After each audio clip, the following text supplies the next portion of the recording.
ইসলামে আমাদের পথ প্রদর্শনের মূল উৎসটা আসলে কি? শুধুই কি কোরআন, নাকি কোরআন এবং হাদিস দুটোই? দেখুন, এটা কিন্তু একটা অনেক পুরনো বিতর্ক। তো আজকে আমরা ঠিক এমনই একটা দৃষ্টিভঙ্গি নিয়ে কথা বলবো, যা এই বিতর্কের একদম কেন্দ্রে গিয়ে প্রশ্ন তোলে। এই দৃষ্টিভঙ্গিটা হাদিসের ভূমিকাকেই চ্যালেঞ্জ করে, আর দাবি করে যে মুসলিমদের জন্য কোরআনই একমাত্র এবং স্বয়ংসম্পূর্ণ নির্দেশিকা। চলুন এই যুক্তির গভীরে একটু প্রবেশ করা যাক। মূল প্রশ্নটা তাহলে দাঁড়াচ্ছে, একজন মুসলিম যখন ধর্মীয় নির্দেশনা মানেন, তখন তিনি কি সরাসরি নবীকে অনুসরণ করছেন, নাকি নবীর মৃত্যুর কয়েকশো বছর পরে যারা তার জীবনী সংকলন করেছেন সেই সংকলনকারীদের অনুসরণ করছেন? এই দ্বিধাই কিন্তু আজকের আলোচনার একেবারে কেন্দ্রবিন্দুতে। তো আমাদের প্রথম বিষয় হল নবীকে অনুসরণ করার আসল মানেটা কি। চলুন দেখি এই ব্যাপারে যে সোর্সটা আমরা দেখছি সেটা কি ধরনের যুক্তি তুলে ধরে। এখানে সোর্সটা একটা খুব পরিষ্কার বিভাজন রেখা টানছে। তাদের মতে নবীর অনুসরণ করা মানে হল তিনি ঈশ্বরের কাছ থেকে যে বার্তাটা কুরআন নিয়ে এসেছেন সেটাকে মেনে চলা। আর অন্যদিকে হাদিস গ্রন্থ অনুসরণ করাকে তারা দেখছে ইমাম বুখারী বা মুসলিমের মতো সংকলকদের অনুসরণ হিসেবে, যারা কিনা নবীর বহু শতাব্দী পরে এসেছেন। বিষয়টা এমন দাঁড়াচ্ছে যে যখন কেউ হাদিস থেকে কোনো নির্দেশনা নেন, তিনি আসলে নবীর কথার উপর ইমাম বুখারীর যে যাচাই করার পদ্ধতি সেটার উপর বিশ্বাস রাখছেন। এটা সরাসরি নবীকে অনুসরণ করা নয়, বরং বলা যেতে পারে সংকলকদের মাধ্যমে নবীকে জানার একটা চেষ্টা। আচ্ছা, এবার চলুন এই যুক্তির ঐতিহাসিক দিকটা একটু দেখা যাক। সোর্সটা হাদিস সংকলনের যে টাইমলাইন তা নিয়ে একটা বেশ বড়সড় প্রশ্ন তুলেছে, যা অনেকটা একটা ধাঁধার মতো। এই টাইমলাইনটার দিকে একটু তাকান। নবীর মৃত্যুর পর প্রায় ২৫০ থেকে ৩০০ বছর কেটে গেছে, কিন্তু হাদিস সংকলনের জন্য রাষ্ট্রীয় বা প্রাতিষ্ঠানিক কোনো উদ্যোগই ছিল না। প্রধান যে হাদিস গ্রন্থগুলো সেগুলো সব ব্যক্তিগত উদ্যোগে আর অনেক অনেক পরে সংকলিত হয়। তো সোর্সের মতে এই যে এত লম্বা একটা সময়ের ব্যবধান, এটাই নির্ভরযোগ্যতা নিয়ে একটা গুরুত্বপূর্ণ প্রশ্ন তৈরি করে। আর এই দীর্ঘ সময়ের ব্যবধান বেশ কিছু জটিলতারও জন্ম দেয়। যেমন, প্রথমত, যদি হাদিস ইসলামের জন্য এতটাই জরুরি হতো, তাহলে নবী বা তার ঠিক পরের খলিফারা কেন এটা সংরক্ষণের জন্য কোনো প্রাতিষ্ঠানিক ব্যবস্থা নিলেন না? আর দ্বিতীয়ত, যেহেতু এই সংকলনগুলো ছিল ব্যক্তিগত উদ্যোগ, প্রত্যেক সংকলক তার নিজস্ব মানদণ্ড ব্যবহার করেছেন, যা এক একটা পদ্ধতির মধ্যে ভিন্নতা তৈরি করে।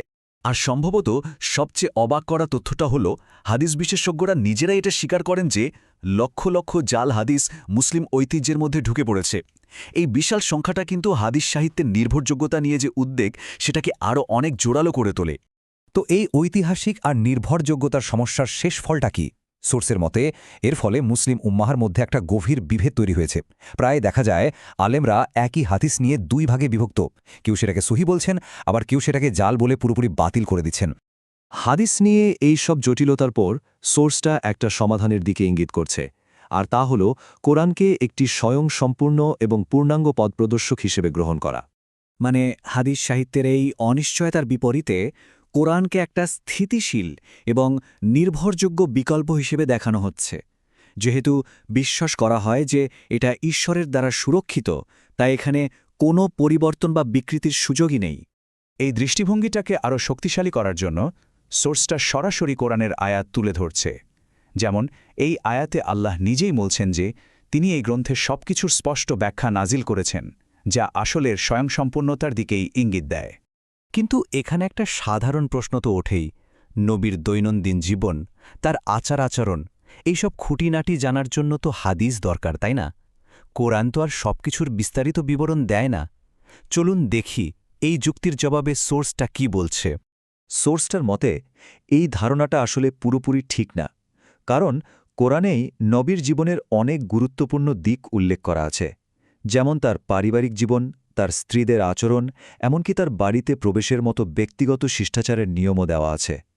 আল্লাহ তাকে কিভাবে সান্ত্বনা দিয়েছেন সেই মানবিক দিকটাও কিন্তু এখানে তুলে ধরা হয়েছে। এখানের যুক্তিটা কিন্তু খুবই সহজ। যদি নবীর জীবনের এত ব্যক্তিগত বিষয় কোরআনে উল্লেখ করা যায়, তাহলে ধর্ম পালনের জন্য যে অপরিহার্য বিষয়গুলো দরকার সেগুলো কেন থাকবে না? এর মানে দাঁড়ায়, মানুষের পথ দেখানোর জন্য যা কিছু জরুরি আল্লাহ তা কোরআনেই বলে দিয়েছেন। এখন আমরা আমাদের যুক্তির প্রায় চূড়ান্ত পর্যায়ে চলে এসেছি। এই অংশে আমরা দেখব হাদিস অনুসরণের জন্য যে সবচেয়ে শক্তিশালী দলিলটা দেওয়া হয় সেটাকে কিভাবে একটা নতুন আঙ্গিকে ব্যাখ্যা করা হচ্ছে। এই আয়াতটা মুসলিম বিশ্বে খুবই পরিচিত এবং হাদিসের কর্তৃত্বের পক্ষে একটা প্রধান দলিল হিসেবেই ব্যবহার করা হয়। কিন্তু প্রশ্ন হল, রাসূলের আনুগত্য বলতে ঠিক কী বোঝানো হচ্ছে? সোর্সের ব্যাখ্যা অনুযায়ী রাসূলের আনুগত্য আর কোরআনের আনুগত্য আসলে আলাদা কিছু নয়। রাসূলের মূল দায়িত্বই ছিল আল্লাহর বার্তা মানে কোরআন মানুষের কাছে পৌঁছে দেওয়া, তাই কোরআনকে মানাই হল আসলে রাসূলকে মানা। এই ব্যাখ্যা অনুসারে রাসূলের আনুগত্য করার জন্য অন্য কোনো বই বা উৎসের প্রয়োজন পড়ে না। এই স্লাইডটা দুটো ধারণার মধ্যে পার্থক্যটাকে একদম পরিষ্কার করে দিচ্ছে। প্রচলিত ধারণা অনুযায়ী আল্লাহর রাসূলের আনুগত্য করতে হলে কোরআন ও হাদিস দুটোই লাগে, কিন্তু আমরা যে দৃষ্টিভঙ্গিটা নিয়ে কথা বলছি তাদের মতে রাসূলের রেখে যাওয়া একমাত্র নির্ভরযোগ্য আর অপরিবর্তিত বার্তা হল কোরআন, তাই সেটার অনুসরণ করাই যথেষ্ট। এই দৃষ্টিভঙ্গি অনুসারে যদি একটি মাত্র গ্রন্থের ওপর বিশ্বাস স্থাপন করা যায়, তাহলে মুসলিম সম্প্রদায়ের মধ্যেকার অনেক মতভেদ হয়তো দূর হতে পারে, যা একটি ঐক্যবদ্ধ সমাজ গঠনে সাহায্য করবে।